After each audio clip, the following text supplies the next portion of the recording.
You know, the kind of town where everyone knows everyone? Where the local diner serves coffee in mugs stamped with your name, and everyone will lend a hand to a neighbor in need? A place where generations of families grew up together? Well, that's the sort of place where I live. Sure, it's a bit rustic. Hell, I barely have a reliable internet. But it's nice enough for us. It's the kind of place where time feels like it's standing still. Except for one thing. The night. The nights here are a little different. I've lived here all my life, and there's no place I'd rather be. Or at least that's what I used to think. This place has its quirks, like any small town, but there's a big one that stands out for us. You see, every night without fail, at 11:38 p.m., the town locks down. And I'm not talking about just closing up shops and less people being out and about. I'm talking about a real lockdown. Doors slam shut and are barred. Windows rattle and lock, and everyone knows they have to be inside and stay inside. At least for what happens next. The next part is strange. No one ever sees anything moving out there directly, but we all just know. We just know that somehow something outside is trying to get in. An eerie silence falls over the streets. It's like the whole town is holding its breath. Then in 12 minutes exactly, it's just over. I've always wondered why it happens at exactly 11:38 p.m. People here don't talk about it much, but when they do, they whisper. They say it's just the way things are, that it's been happening for as long as anyone can remember. But I know better. I've seen it. Whatever it is. The first time I noticed it, I was still pretty young. I think I was 10 or 11. I'd stayed up too late reading some of my favorite comic books. My parents warned me, like many other kids in town, that we had to go to bed early. But if we did get up, then absolutely no leaving the house or leaving any windows or doors open. I wasn't asleep, but was still following the rules, when I heard the strangest sound. It was a low, guttural hum that seemed to vibrate through the walls. I looked out the window, and that's when I saw it. The streets were empty, but there was a presence. It's hard to describe. It wasn't a person or an animal, it was something else. Something that didn't feel like it belonged. It moved with a strange, jerky motion, like it wasn't entirely in control of its own body. It radiated a disturbing sense of distortion that made my head hurt, and my eyes had a difficult time focusing on it. I could feel this overwhelming sense of hunger that made my skin crawl. And before I knew it, it was over. It had passed my house, and it realized I had been staring out of my window in a hypnotic daze. It was almost midnight, and I went to sleep and didn't tell my parents about the disturbing thing I'd seen. And I didn't see it again for years, but the feeling never left. Every night at 11:38 on the dot, when the town shuts down, I know it's there. And we all try to act like it's not, just behave like we have a strict curfew and that nothing is really out there. Yet the people who are too bold or foolish and think that it's nothing, well, they don't last very long.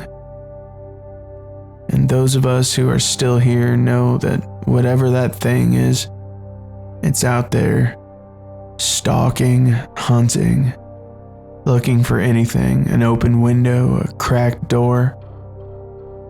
Disappearances are frequent, especially for such a small town. The police have a whole song and dance for anyone who goes missing from the outside. But when it's a resident, well, the families of the victims are reprimanded for not having known better. No one knows why the window of time is so mercifully brief. Almost just as suddenly as it starts, it's over. By 11:50 p.m., the streets are quiet again, and the town feels normal. but it's not normal and it never was. So the people here have learned to live with it. They lock their doors, shut their windows, and pretend it's not happening. I asked my parents why we don't just move, and they never really gave me a good answer. All they said was, it wouldn't do any good. It has to be here. It's safer for everyone if it's here. It didn't make any sense. I know people can get attached to places, but it felt crazy to me. I couldn't just pretend this was normal. Not after what I saw. Not after what I felt. There was something out there, and it was worse than anyone would believe. It was just recently that I saw it again. It was a normal night, at least as normal as nights could be in this town. I was getting ready to go to bed, and then I noticed my cat Quincy was missing. I looked everywhere, but I couldn't find him. Then I heard something and looked through the window to spot a familiar shape, and my heart sank. He was outside. He must have gotten out when I'd come home earlier and was sauntering along the sidewalk. Clueless to the impending danger, the time was 11:36 p.m. I had no idea if the creature did anything to animals, but I didn't want to find out. I'd never let him out before, and he didn't want to come out when I called for him. So I had to do something. Something dangerous and something stupid to save him. I rushed outside, sprinting towards him and trying to grab him and bring him back before it was too late. I managed to reach him and pick him up, but then I froze when I sensed a presence as I was scrambling back to my door. Quincy's ears folded back and he hissed. I felt paralyzed, and then I thought I saw it again, and it was different this time. Larger and more overwhelming than before. Its presence seemed to fill the entire street, pressing against my house like an unseen force. I tried to run, but my legs wouldn't move. I was frozen in place. My breath caught in my throat, and to my horror, it seemed to finally regard me. Quincy jumped out of my hands and ran back to my house. He'd fortunately evaded whatever interest the thing might have had in him. The creature's head twisted unnaturally in my direction, its distorted features coalescing into more recognizable shapes. Staring into the grotesque visage forced a scream out of me as I beheld the blasphemous impossibility. I turned and I sprinted away, screaming like a maniac, my heart hammering against my ribcage with such force that each beat felt like it might crack my chest open. The sound of the pursuit echoed behind me, a wet slapping noise like a monstrous jellyfish gliding across the ground. Its deafening roar filled the air, shaking the ground beneath my feet as I ran for my life. I didn't know if I could get away. No one I knew had been outside and survived. I ducked into an alley, my hands shaking as I pressed myself up against a wall. My breath came in short, sharp gasps, and I could feel sweat dripping down my face. I didn't dare look around the corner. I didn't dare move. And then I heard the harrowing screams. They sliced through the air, piercing and full of terror. My heart raced as I strained to see who was making them, but all I could make out were shadowy figures caught in the open. The screams were short, sharp, and then they were swallowed by the night. The deafening silence that followed only added to the fear weighing down on me. I stayed pressed against the wall, trying to make myself as small and invisible as possible. The darkness seemed to come alive, with every creak and rustle amplifying my fear. I held my breath until I heard the sound of the creature moving away. And then just like that, it was gone. But that eerie stillness lingered, haunting me even after the clock struck 11:50 p.m. The streets were once again quiet, but my nerves were still on edge. I stumbled back to my house, every step feeling like race against time. Quincy waiting anxiously at the door, bolted inside with me, seeking shelter.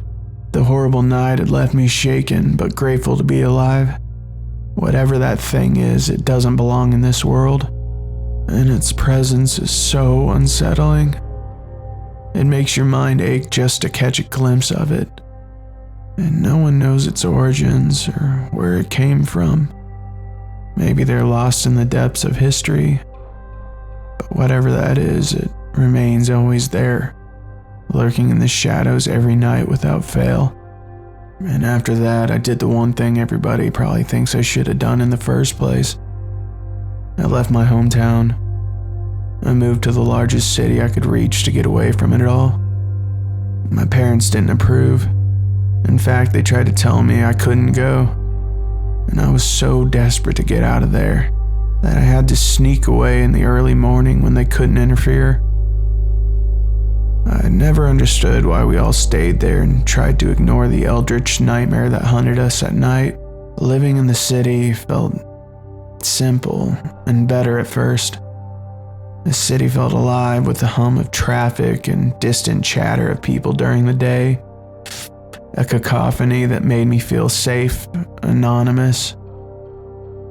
I thought I'd left the nightmare behind, that the creature was just a memory, a relic of a past I could bury. My new apartment is a cozy studio on the 5th floor with a view of the bustling street below, high enough where looking out the window does not fill me with the dread at night. Unfortunately, something happened last night that has shattered my fragile illusion of my peaceful transition. On the first night in my new place, I sat on the edge of my bed, flipping through a magazine to distract myself from the creeping unease that settled in the pit of my stomach. The clock on my nightstand read 11:28 p.m. I told myself I was just being paranoid, that the creature was gone, that I was safe now.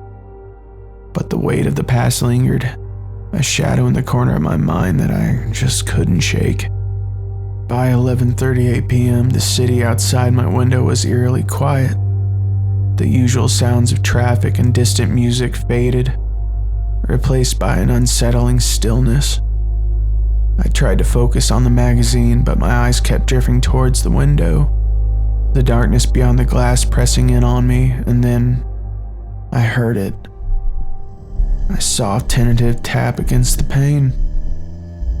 My heart skipped a beat, and I froze, the magazine slipping from my fingers and falling to the floor. The sound was light, almost imperceptible, but it sent a chill coursing through my veins. I told myself it was nothing. I was just being paranoid, but then it came again. Another tap, and this time more insistent. I didn't move, I didn't breathe. My eyes were fixed on the window. The darkness beyond it seemed to pulse with a life of its own. The tapping stopped, and for a moment there was nothing but silence. Then a faint scratching sound like claws on a glass. My heart sank, and I knew that sound. I knew what it meant. Slowly, with my legs trembling beneath me, I rose from the bed and approached the window. My hands reached for the curtain, and then with a deep, shaky breath, I pulled it back. What I saw made me freeze in terror. The creature was perched on the fire escape outside my window, and its twisted form silhouetted against the moonlit sky. Its eyes glowed with an unnatural light, and its presence seemed to fill the room, pressing in on me with an unspeakable horror. I tried to scream, but the sound caught in my throat. The creature's head tilted to the side, its gaze locked on mine, and I felt a wave of dread wash over me. It was here, it had followed me. And then, as if in slow motion, its mouth opened, revealing rows of jagged teeth, and it let out a low, guttural growl. The sound shattered the paralysis that had held me in place. I stumbled back, my voice finally breaking free in a raw, terrified scream. The creature's form seemed to blur and shift, its presence filling the room with an unspeakable darkness. And then everything went black.